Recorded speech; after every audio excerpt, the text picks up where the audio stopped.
भात फ्रीजमध्ये ठेवता, आलं लसूण पण ठेवता, कांदा फ्रीजमध्ये ठेवता, हे आजच थांबवा बरं. नाही, मला माहिती आहे की फ्रीज आता आपली जीवनावश्यक वस्तू झाली आहे. त्यात सगळं काही फ्रेश राहू शकतं, पण त्यात काही पदार्थ बिघडूही शकतात, हे सुद्धा लक्षात असू द्या.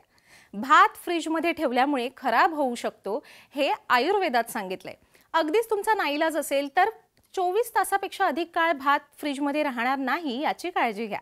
आलं फ्रीजमध्ये ठेवल्यास त्यावर बुरशी लागू शकते आणि त्यात निर्माण होणाऱ्या विषारी घटकांमुळे किडनी आणि लिव्हर खराब होऊ शकतं. त्यामुळे हा धोका न पत्करलेलंच बरं. लसूण फ्रीजमध्ये ठेवल्यामुळे त्यावरही बुरशी लागू शकते आणि कांदा हा कोरड्या हवामानात साठवायचा असतो. कमी तापमानात कांदा साठवला की त्यावर बुरशी लागू शकते. आपण हे काही उगीच मुद्दाम नाही करत. आपल्याला एक सवयीचा भाग झालेला असतो की चिरलेला कांदा ठेवला फ्रीजमध्ये, उरलेला भात ठेवला फ्रीजमध्ये आणि आलं लसणाची पेस्ट तर पुढच्या स्वयंपाकासाठी आपण फ्रीजमध्येच ठेवतो.